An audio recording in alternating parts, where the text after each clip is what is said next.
তোমরা যারা আমার এই সহজে সংস্কৃত শেখার ভিডিও এর আগে একটা বা দুটো পর্ব দেখেছো, তারা একটু বলো আমাকে কমেন্ট করে যে কেমন লাগছে। সংস্কৃত ভাষা কি খুব কঠিন ভাষা? তো সংস্কৃত ভাষা কিন্তু মোটেই কঠিন ভাষা নয়। তোমরা আগের ভিডিওগুলো দেখে নিশ্চয়ই বুঝতে পেরেছ। তো আগের যে বেশ কয়েকটা ভিডিও আছে সেগুলো নিয়ে আমি কথা বলছি না, ওটা তোমরা তো দেখেইছো। আমি আগের দুটো ভিডিও সম্বন্ধে বলছি।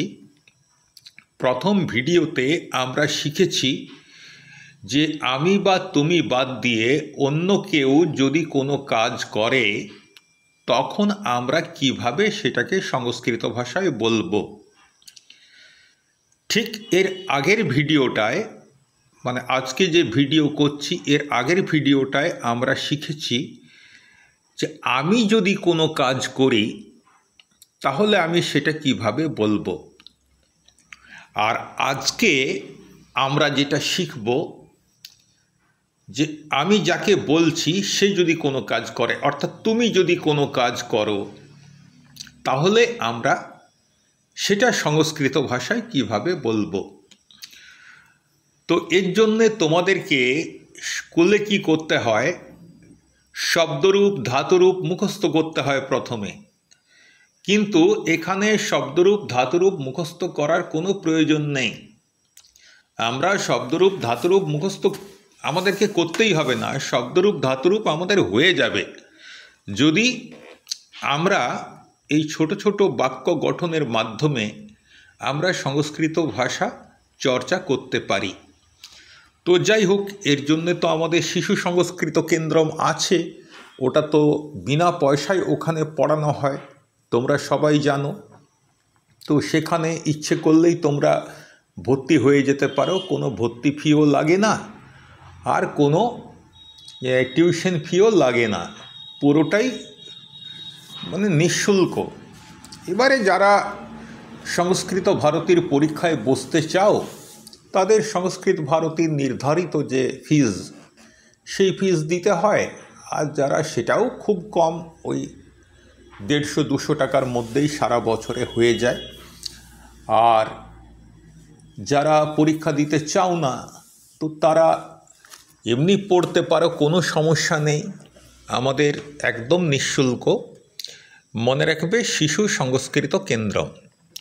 তো যাই হোক, ওটা ছাড়ো, আজকে আমরা শিখব, এখানে লিখে রেখেছি সংস্কৃত ভাষায় বহু বচনের ব্যবহার, কিন্তু আসলে আজকে আমরা শিখব সংস্কৃত ভাষায় মধ্যম পুরুষের ব্যবহার। এই মধ্যম পুরুষ কথাটা শুনে তোমরা এখন ঘাবড়ে যেও না, এটা পরে জানবো, আজকের ভিডিও শেষেই জানবো কোনটা মধ্যম পুরুষ, কোনটা প্রথম পুরুষ, কোনটা উত্তম পুরুষ, এবং সেগুলো তাদের সংস্কৃতে আমরা কিভাবে বলি, এগুলো শিখে নেব ভিডিও শেষে। তো কি বললাম, আজকে আমরা কি শিখব? আজকে আমাদের মূল লক্ষ্যটা হচ্ছে যে তুমি কোনো কিছু করছো, আমি কোনো কিছু করছি, এটা আমরা শিখেছি সংস্কৃতে কিভাবে বলে। অন্য কেউ কিভাবে করছে, মানে কি করছে, অন্য কেউ যখন কিছু করে তখন সেটাকে কিভাবে বলি সেটা আমরা শিখব। এবার আমার সামনে যে দাঁড়িয়ে আছে, যার সঙ্গে কথা বলছি, সে কিভাবে করছে, অর্থাৎ তুমি কিভাবে করছো, এটা আমরা সংস্কৃতে কিভাবে বলবো। তুমি যাই করছো সেটাকে সংস্কৃতে কিভাবে বলবো, এটা আমরা আজকে শিখব। তো দেখো, আমি পরিষ্কার করে দিয়েছি আরও যে আজকের বিষয়টা হচ্ছে যে তুমি এটা সংস্কৃতে কিভাবে বলবো, তোমরা এটা সংস্কৃতে কিভাবে বলবো, আপনি আপনারা এটা সংস্কৃতে কিভাবে বলবো, আর তুই তোরা এটাও সংস্কৃতে কিভাবে বলতে হয়। দেখো, তোমরা যারা একটু আধটু ইংরেজি জানো, মানে সবে ইংরেজি হয়তো পড়ছো, তো তো তারা সবাই জানো যে তুমি, তোমরা, আপনি, আপনারা, তুই, তোরা, এগুলো ইংরেজিতে একটাই শব্দ আছে এদের জন্য, ইউ। ইউ মানে তুমি, ইউ মানে তোমরা, ইউ মানে আপনি, ইউ মানে আপনারা, ইউ মানে তুই, ইউ মানে তোরা। সবার ক্ষেত্রে ইউ বলা হয়। কিন্তু আমরা বাংলা ভাষায় যেটা করি সেটা হচ্ছে, যারা আমার সমবয়সী, আমার বন্ধু, তাদেরকে আমরা তুমি বলি, বা যারা খুব আপনজন তাদেরকে তুমি বলি। আর যদি একের বেশি থাকে তাহলে আমরা তোমরা বলি। যাদেরকে সম্মান জানানোর কথা তাদেরকে আপনি বলি, এবং তারা যদি একের বেশি থাকে তাহলে আমরা আপনারা বলি। আর আমাদের খুব ঘনিষ্ঠ বন্ধু অথবা আমাদের চাইতে যারা ছোট তাদেরকে আমরা তুই বলি, এবং তারা যদি কয়েকজন থাকে তখন তুই না বলে তোরা বলি। এটা আমাদের বাংলা ভাষার একটা বৈচিত্র্য, যে আমরা বয়স অনুযায়ী, তার সামাজিক অবস্থান অনুযায়ী আমরা তুই, তুমি এবং আপনি এই শব্দগুলো ব্যবহার করি। এগুলো ইংরেজি ভাষায় কিন্তু এদের জন্য আলাদা আলাদা কোনো শব্দ নেই, সব ইউ। ঠিক আছে? তো এই যে তুমি, তোমরা, আপনি, আপনারা, তুই, তোরা, এগুলো সংস্কৃতে কিভাবে বলবো, এটাই হচ্ছে আমাদের মূল আলোচ্য বিষয়। তো দেখা যাক কিভাবে বলা যায়। দেখো, আমরা এই যে তুমি, তোমরা, আপনি, আপনারা, তুই, তোরা, এগুলো কর্তা হিসেবে আমরা ব্যবহার করব। কর্তা হিসেবে মানে কি? মানে যে কোনো কাজ করে। অর্থাৎ তুমি কিছু করছো, তোমরা কিছু করছো, তুমি পড়ছো, তোমরা পড়ছো, আপনি পড়ছেন, আপনারা পড়ছেন, তুই পড়ছিস, তোরা পড়ছিস, এগুলো আমরা বলবো। যখন কেউ কোনো কাজ করে তখন তাকে কর্তা বলা হয়। আর আগেই তোমরা জেনেছো কর্তায় প্রথমা বিভক্তি হয়। তোমাদেরকে আগের ভিডিওতেই বলেছি এই প্রথমা বিভক্তি কি জিনিস এটা তোমাদের জানার এখন কোনো দরকার নেই, আমরা পরে জানব। কিন্তু এটুকু তোমাদের মনে রাখতে হবে যে যখন কেউ কোনো কাজ করে তখন সে হয় কর্তা, আর সংস্কৃত ভাষায় কর্তায় প্রথমা বিভক্তি হয় সাধারণভাবে। এখন তোমাদের জন্য এইটুকুই জানার। তাহলে কি কি জানার? যে কোনো কাজ করে সে হচ্ছে কর্তা, আর কর্তায় প্রথমা বিভক্তি হয়। এই দুটো জিনিস মনে রাখবে। এবার দেখো নিচে লিখেছি একবচনম আর বহুবচনম। তো একবচনম মানে একজন যদি থাকে সেটা হচ্ছে এক বচন। তাহলে এক বচন তুমি হচ্ছে, আপনিও হচ্ছে, তুইও এক বচন।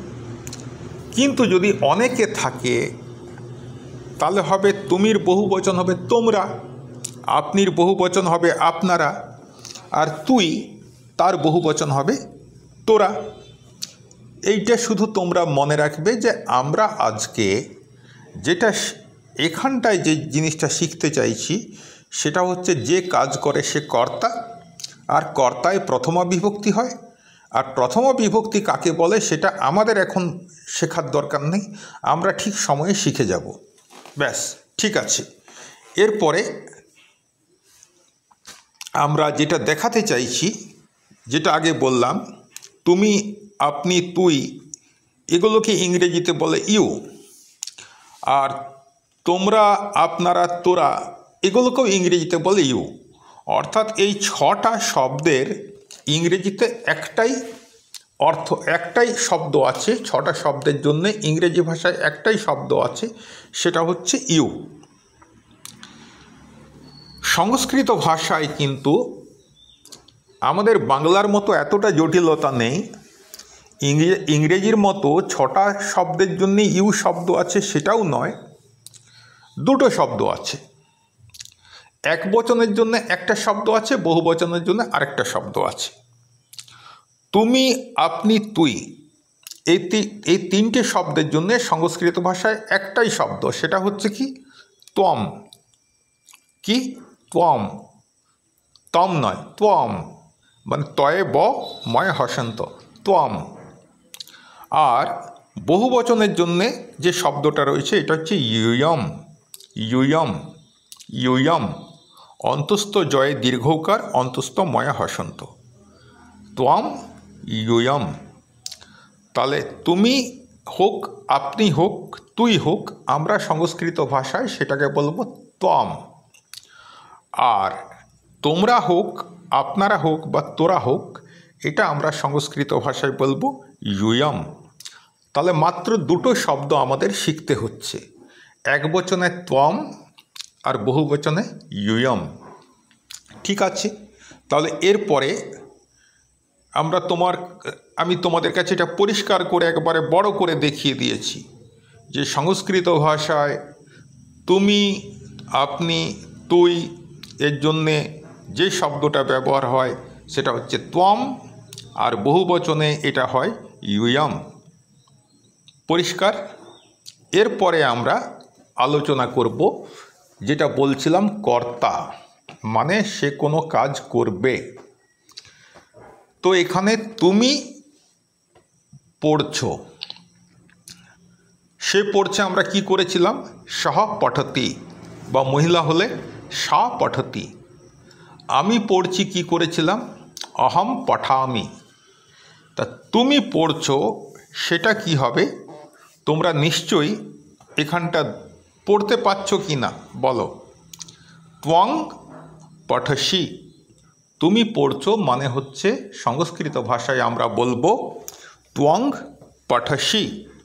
দেখো আবার সেই আগের নিয়মটা ফিরে এলো। ত্বম ময় হসন্ত ছিল, কিন্তু ময় হসন্তর পরের শব্দটা যদি ব্যঞ্জন বর্ণ দিয়ে শুরু হয় তো ময় হসন্তটা অনুস্বার হয়ে যায়। এটা আমরা আগের ভিডিওতে দেখেছি। তো সেই কারণে ত্বম এখানে বানানটা চেঞ্জ হয়ে গেল ত্বং। ত্বং পঠসি মানে তুমি পড়ছো। ইউয়ং পঠথ বহু বচনে তোমরা পড়ছো। এক বচনে ত্বং পঠসি মানে তুমি পড়ছো। বহু বচনে ইউয়ং পঠথ মানে তোমরা পড়ছো। তারপরে দ্বিতীয় লাইনে কি লিখেছি, মানে ছবি যেটা একেবারে শেষ লাইন, ত্বং লিখসি মানে তুমি লিখছো। ইউয়ং লিখথ মানে তোমরা লিখছো। তা ধাতুটা হচ্ছে লিখ ধাতু। যখন এক বচন করছি তুমি, তখন তার সঙ্গে অসি যোগ করছি, লিখ অসি, লিখসি। আর বহু বচনে আমরা অথ যোগ করছি, লিখ যুক্ত অথ, লিখথ। ত্বং লিখসি ইউয়ং লিখথ, তুমি লিখছো, তোমরা লিখছো। তারপরে দেখো একেবারে শেষ লাইনে, ত্বং খাদসি তুমি খাচ্ছ। খাদ অসি খাদসি, ত্বং খাদসি তুমি খাচ্ছ। তাহলে তোমরা খাচ্ছ কি হবে একটু ভেবে নাও। এবার আমি দেখাচ্ছি, দেখো কি হবে, তোমাদের সঙ্গে মিলবে। ইউয়ং খাদথ, এটাই তো তোমরা ভাবছিলে নাকি, খাদ ধাতুর সঙ্গে অথ যোগ করা। ইউয়ং খাদথ তোমরা খাচ্ছ। ত্বং গাচ্ছসি তুমি যাচ্ছ। বহু বচনে কী হবে, ইউয়ং গচ্ছথ। ত্বং আগচ্ছসি তুমি আসছো। বহু বচনে কী হবে, ইউয়ং আগচ্ছথ তোমরা আসছো। তুমি খেলছো। ত্বং ক্রীডসি, ত্বং ক্রীডসি, ক্রীডসি, ত্বং ক্রীডসি তোমরা খেলছো। ইয়ং ক্রীডাথ। এবারে তোমরা এই ছবিটা পুরোটা দেখো, স্লাইডটা। এখানে দুটো জায়গায় ভুল আছে, সেই ভুল দুটো তোমরা খুঁজে বের করো।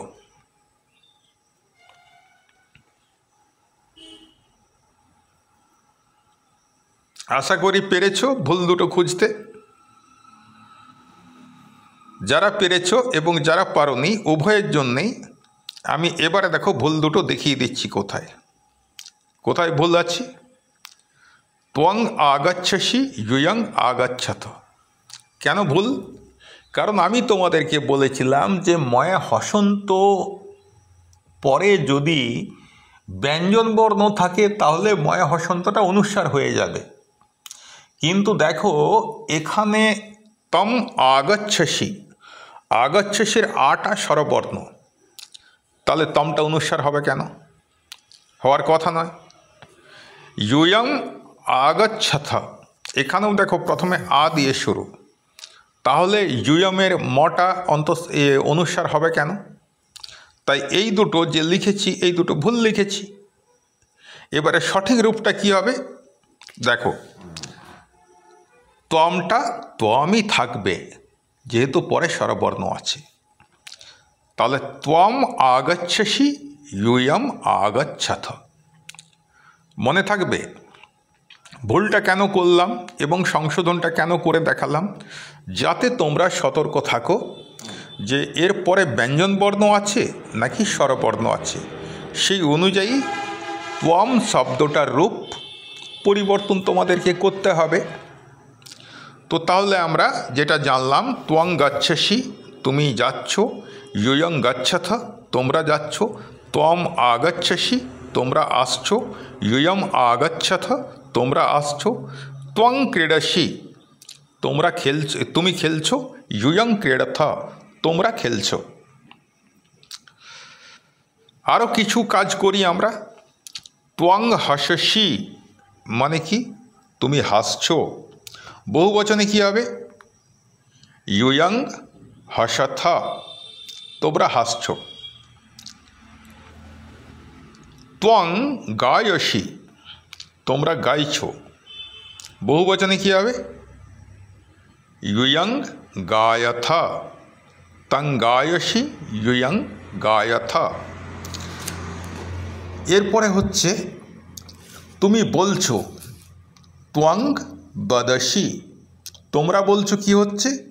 ইয়ং বদথ। তাহলে আজকে আমরা কি শিখলাম? আজকে আমরা যেটা শিখলাম সেটা হচ্ছে সংস্কৃত ভাষায় মধ্যম পুরুষের ব্যবহার।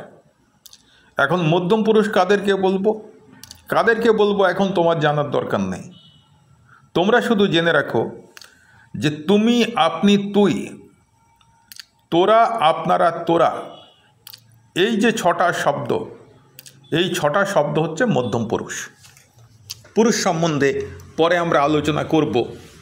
তুই, আপনি, তুমি, আপনি, তুই, তোমরা, আপনারা, তোরা, এরা পুরুষ হোক মহিলা হোক দেখার দরকার নেই, এদেরকে আমরা বলি মধ্যম পুরুষ। তো এবার আমি যেটা বললাম যে পুরুষ কাকে বলে শিখব, তো সেটা এখন শিখব না। আমি যেমন ছটা মধ্যম পুরুষের উদাহরণ দিলাম, মানে এই ছটাই মধ্যম পুরুষের বাইরে নেই, সেরকম উত্তম পুরুষ হচ্ছে দুটো, এক বচনে আমি, বহু বচনে আমরা। আর প্রথম পুরুষ হচ্ছে সে, তিনি, ইনি, এগুলো এক বচনে। আর তারা, তাঁরা, এরা, এগুলো বহু বচনে। এক বচনে যদি সে হয় বহু বচন হবে তারা, এক বচনে যদি তিনি হয় বহু বচনে হবে তাঁরা, এক বচনে যদি ইনি হয় বহু বচনে হবে এরা। মধ্যম পুরুষ যেমন মাত্র 6টি আছে, উত্তম পুরুষ যেমন মাত্র 2টি আছে, প্রথম পুরুষ কিন্তু অসংখ্য আছে। এই উত্তম পুরুষের 2টি আর মধ্যম পুরুষের 6টি, এই 8টি বাদ দিয়ে পৃথিবীতে যত কর্তা আছে, মানে যে কোনো কাজ করুক সেই কিন্তু পড়ে যাবে প্রথম পুরুষে। যদি একা করে তাহলে এক বচনে হবে প্রথম পুরুষ এক বচন, আর যদি অনেকে মিলে করে তাহলে হবে প্রথম পুরুষ বহু বচন। তাহলে উত্তম পুরুষ মাত্র 2টি শব্দ আছে, মধ্যম পুরুষে মাত্র 6টি শব্দ আছে, মোট 8টি। বাকি পৃথিবীর যত শব্দ সব কিন্তু প্রথম পুরুষে পড়বে।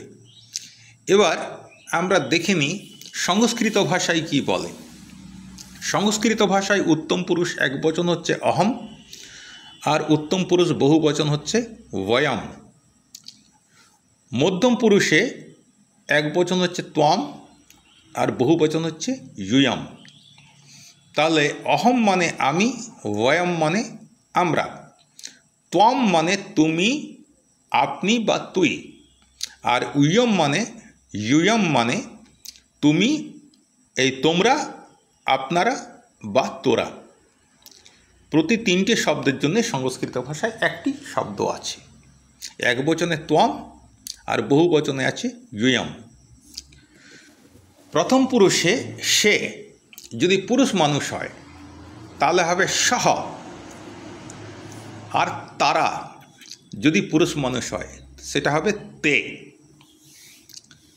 প্রথম পুরুষে সে যদি স্ত্রী হয় তাহলে হবে সা, আর বহুবচনে তারা যদি স্ত্রী হয় তাহলে হবে তাহা। তাহলে সহ তার বহুবচন হচ্ছে সে, এতে পুরুষের ক্ষেত্রে। প্রথম পুরুষে সে যদি সা হয় তাহলে বহুবচন হবে তাহা, এটা মহিলাদের ক্ষেত্রে। আর ক্লিবলিঙ্গের ক্ষেত্রে সে হচ্ছে তৎ, মানে সেটা বা সে, এটা হচ্ছে তৎ, আর বহুবচন হবে তানি। ঠিক আছে, আশা করি তোমরা বুঝতে পেরেছ। এরপরে আমরা বাক্য নির্মাণ করব এগুলো দিয়ে। আমাদের বাক্য নির্মাণ হয়ে গেছে। আজকে এইখানটায় শুধুমাত্র তোমরা সেগুলো একটু মনে করে নাও একটা করে উদাহরণ দিয়ে। পঠ ধাতু মানে পড়া। আমি পড়ি অহং পঠামি, আমরা পড়ি বয়ং পঠাম। আচ্ছা, তুমি পড়ো ত্বং পঠসি, আর তোমরা পড়ো ইয়ম পঠথ। সে পড়ে সা পঠতি, আর তারা পড়ে তে পঠন্তি, পুরুষ যদি হয়। মহিলাদের ক্ষেত্রে সা পঠতি মানে সে পড়ে, তাহা পঠন্তি মানে তারা পড়ে। আর প্রথম পুরুষের ক্ষেত্রে এটা যেটা বললাম, যদি নপুংসক লিঙ্গ হয় সেক্ষেত্রে হবে তৎপঠতি। এমন কেউ পড়ছে, ধরো পড়ছে একটা কথা, যেটা এরকম বলতে পারি, কিভাবে বলবো, ক্লিবলিঙ্গ তো সেই রকমের ধারণা তোমাদের নেই যে পড়তে পারে। তো সংস্কৃত ভাষায় মিত্রম মানে বন্ধু হলেও ওটা ক্লিবলিঙ্গ। তো সেক্ষেত্রে আমরা বলতে পারি মিত্রম পঠতি। তারপরে মিত্রমের পরিবর্তে আমরা বলতে পারি তৎ পঠতি। আর মিত্রেরা, বন্ধুরা, সেক্ষেত্রে হবে মিত্রানি পঠন্তি, তারা পড়ে, এটা যদি বলি তানি পঠন্তি। এই যে এই ভিডিওগুলো, মানে এই স্লাইডগুলো তোমাদেরকে যেগুলো দেখালাম, তো এর মধ্যে এই স্লাইডটায় একটু ভুল আছে। কোন স্লাইডটায়? এই স্লাইডটায় কি ভুল আছে তোমরা আগের দুটো ভিডিও দেখে তোমরা আমাকে বলবে ছোট্ট একটু ভুল আছে, একটা অক্ষরে একটু সমস্যা আছে। তো তোমরা বলবে, তাহলে পরে আমি বুঝতে পারবো তোমরা কতটা মনোযোগ দিয়ে এটা দেখলে বা বোঝার চেষ্টা করলে। ঠিক আছে, তোমরা মন দিয়ে পড়াশোনা করো। সংস্কৃত কিন্তু মোটেই কঠিন নয়। নৈব ক্লেশটা নচ কঠিনা। এমনকি বাংলা শিখতে গেলে যে শ্রমটা দিতে হয়, ইংরেজি শিখতে গেলে যে শ্রমটা দিতে হয়, সংস্কৃত শিখতে গেলে ততটা পরিশ্রম তোমাদেরকে করতে হবে না। সংস্কৃত এতটাই সহজ ভাষা। যাই হোক, তোমরা পড়াশোনা করো, এই আর কি, মন দিয়েই পড়াশোনা করো।